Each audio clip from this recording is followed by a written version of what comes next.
시사 초점 전남 동부입니다. 시사 초점 전남 동부입니다. 진행을 맡은 윤영혁입니다. 지난 6일은 김대중 전 대통령 탄생 100주년이 되는 날이었는데요. 이를 기념해 도서전이 열리고 오늘부터는 다큐도 상영됩니다. 교도소에 있는 동안 1000권이 넘는 책을 읽은 DJ는 6년의 수감 생활을 대학 생활에 비유할 만큼 읽고 쓰는 것을 좋아했다고 합니다. 심지어 일이 바빠 책을 볼 시간이 없을 때는 다시 감옥에 들어가고 싶은 충동이 일기도 했다고 고백할 정도니까요. 우리가 오늘 다시 DJ를 찾는 건 탄생 100주년이어서만은 아닐 겁니다. 지난 6일 열린 탄생 100주년 기념식에서 AI 기술로 구현한 DJ 말에 그 이유가 담겨 있습니다.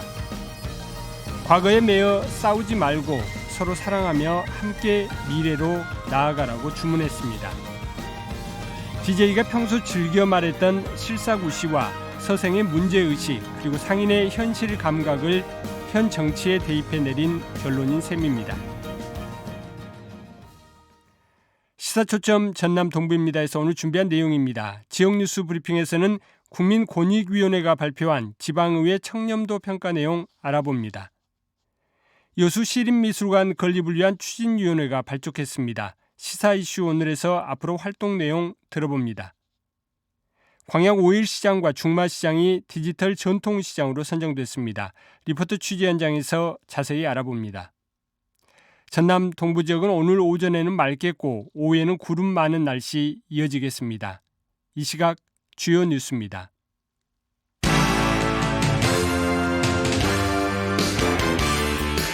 유력 후보로 꼽혔던 허석 전 순천시장이 기자들과 지인들에게 보낸 문자 메시지를 통해 오는 4월 치러지는 국회의원 총선 불출마를 선언했습니다.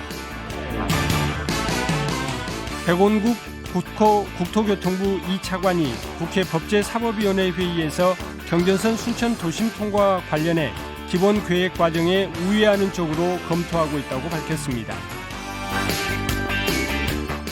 8년간 여수, 제주를 하루 한 차례 왕복 운항하던 카페리선 골드스텔라호 운영사가 적자를 이유로 오는 3월부터 면허와 면허 반납과 운행 중단을 예고했습니다.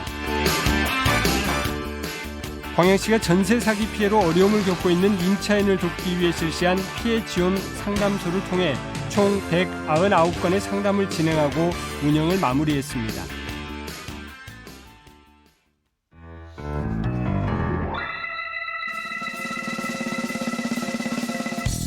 시사초점 전남 동부입니다. 월요일부터 금요일까지 오전 8시 30분 여러분을 찾아갑니다. 지역 뉴스를 분석해보는 시간 뉴스 브리핑입니다. 빅터뉴스 장봉현 광주 전남 총괄본부장 연결합니다. 안녕하세요.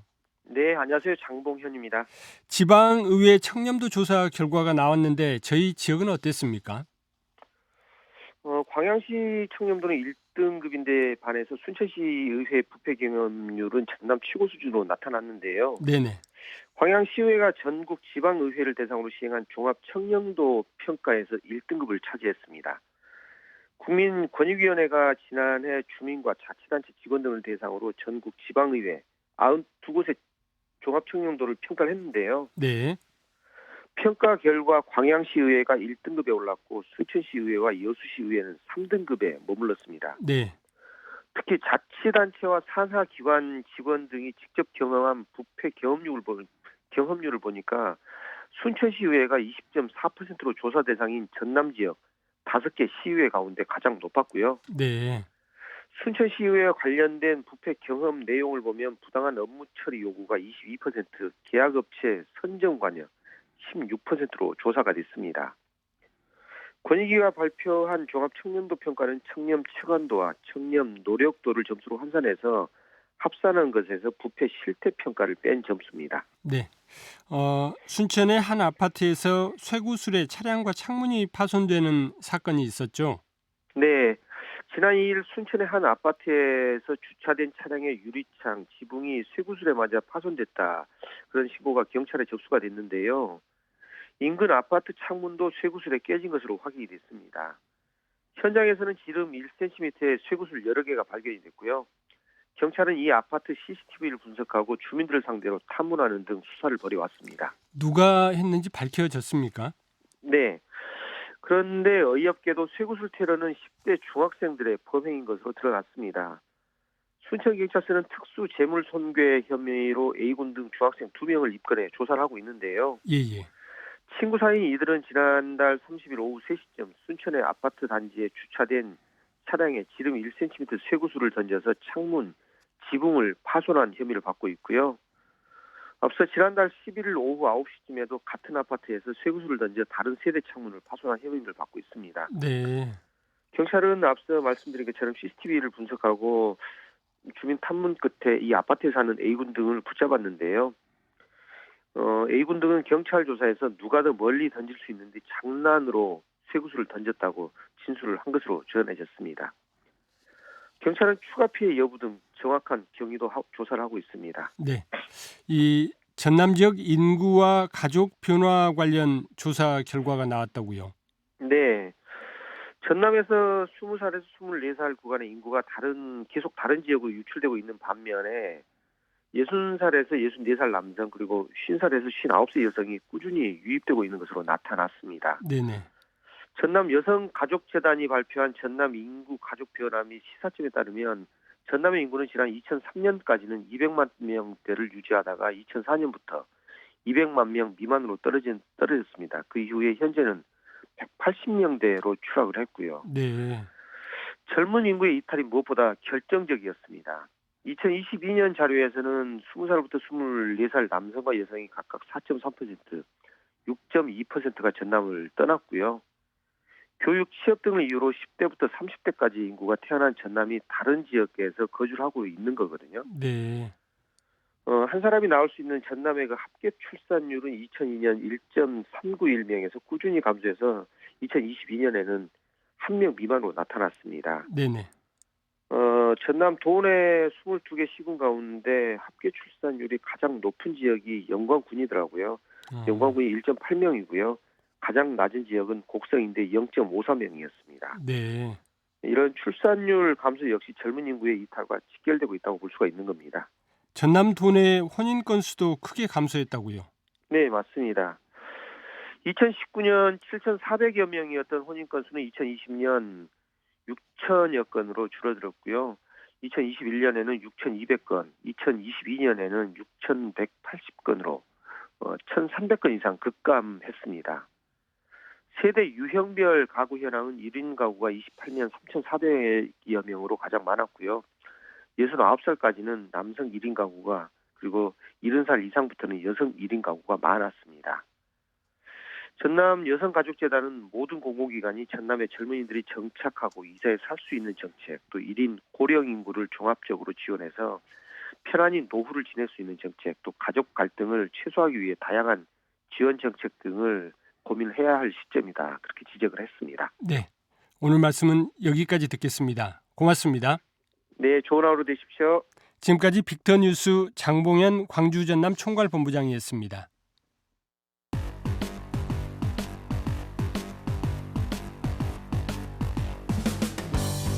여러분의 아침을 활기차게 열어드립니다.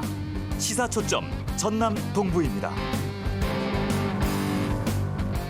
여수시립미술관 건립이 본격적으로 추진되는 가운데 최근에는 추진위원회도 발족했는데요. 시사 이슈 오늘은 여수시립미술관 건립추진위원회 박치호 위원과 관련해서 얘기 나눠보겠습니다. 위원님 안녕하세요. 안녕하세요. 네, 반갑습니다. 네, 고맙습니다. 이 추진위원회는 어떤 분들로 구성이 되어 있습니까?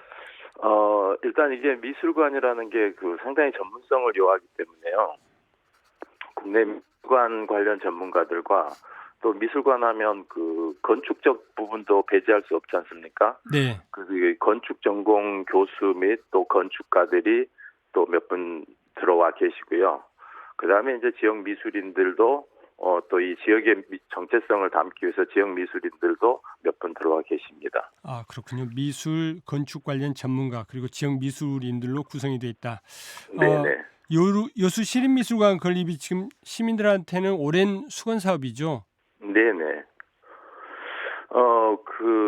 이제 일단 저희들 시민들한테는 미술관이 굉장히 큰 수건 사업이었습니다. 그래서 이제 이 시민들 이 미술관이 건립됨으로 인해서 시민들의 문화 향유 및 휴식과 그 정보 공유의 장이 될 걸로 생각해요. 네. 그리고 이게 예전과 달리 이제 학생들 수업도 미술관에서 직접 보고 느끼면서 하는 교육의 장이 펼쳐진다고 보시면 될 것 같습니다. 아, 그리고 지역 미술사를 또 정리하는 또 기관으로서의 역할, 학술적 연구 이런 것들을 같이 담게 되는데요. 지역에는 여수에는 지금 여수 지역 대한민국 미술사에 상당히 큰 족적을 남긴 분들이 몇 분 계세요. 네. 그래서 화가 손상기, 또 유인 조각가, 그다음 배동신 선생님, 그다음에 이 전남 최초 서양화 수업을 받고 오신 김홍식 선생님 등 네. 여러분들이 계시거든요. 아, 그래서 이게 향후에는 지역 우리가 이렇게 관광하고도 연결될 수가 있거든요. 그래서 우리가 타 지역에 여행을 가게 되면 그 지역에 좋은 미술관이나 이런 것들을 방문하게 되지 않습니까? 네네.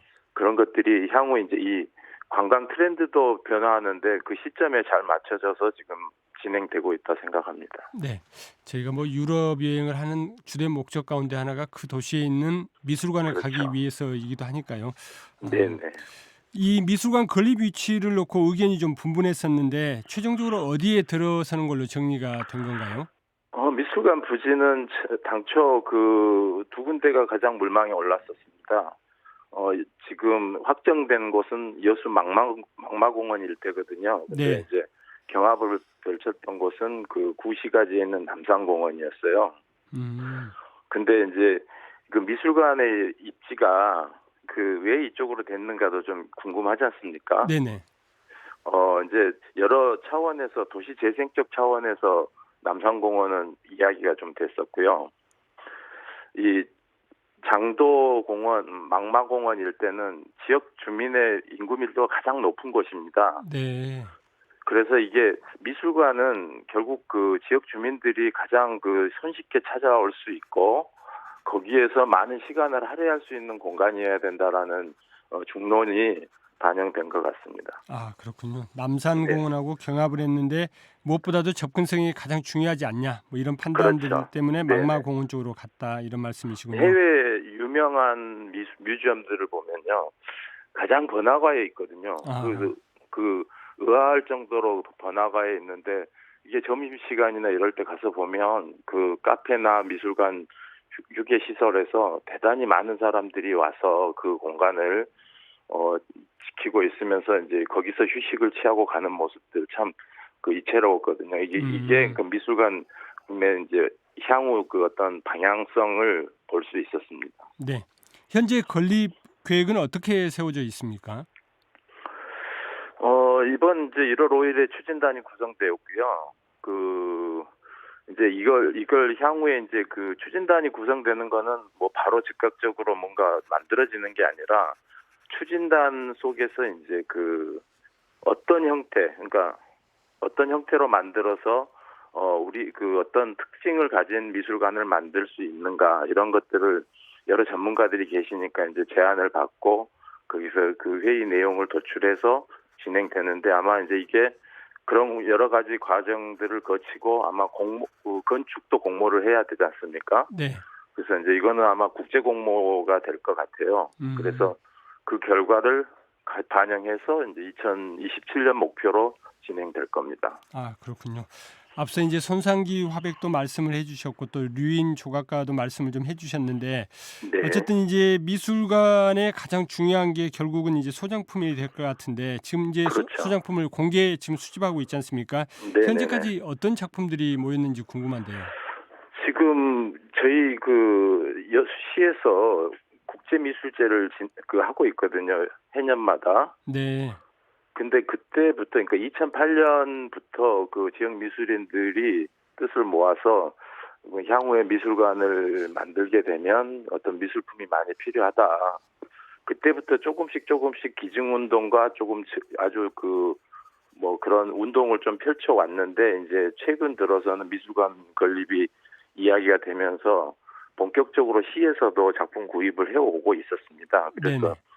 지금 아까 말씀해주신 손상기, 유인, 배동신 이렇게 현대미술사에 굉장히 중요한 족적을 남긴 분들 이런 분들 작품이 다수 확보가 돼 있고요. 네. 그분들이 또 특이할 만한 게 그분들이 가지고 있는 자료들 있지 않습니까? 우리가 아카이브라고 하는데 네.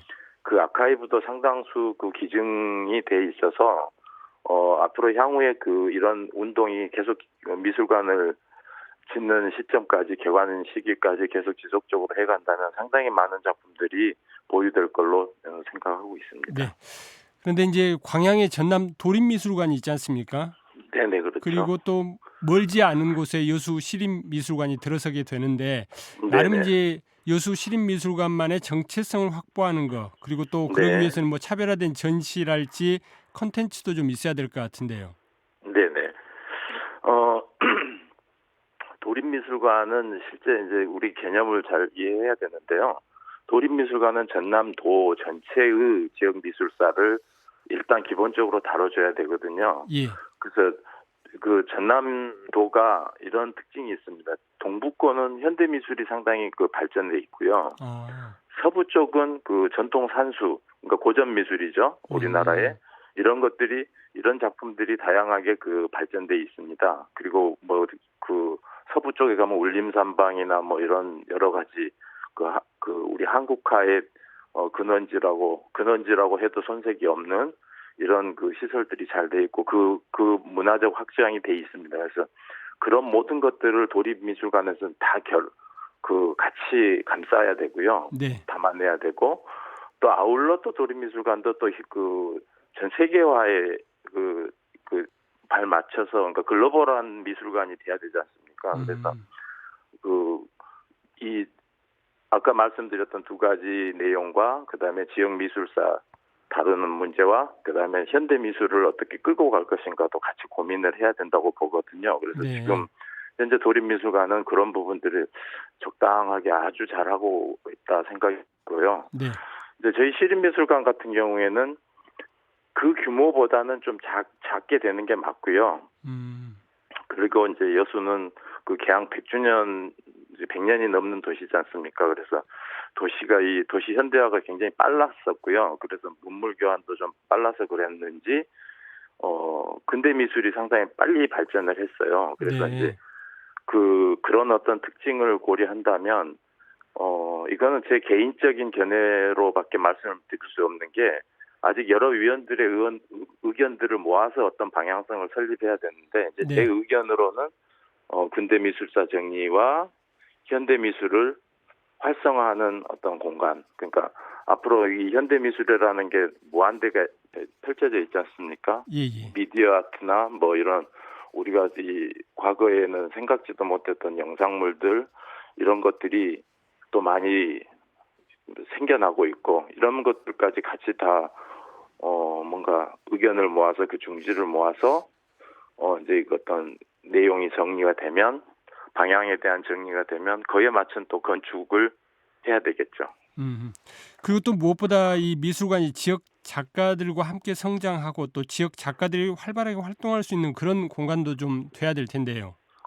당연히 그렇죠. 이제 그렇다고 이제 당연히 미술관은 그런 역할을 하는데요.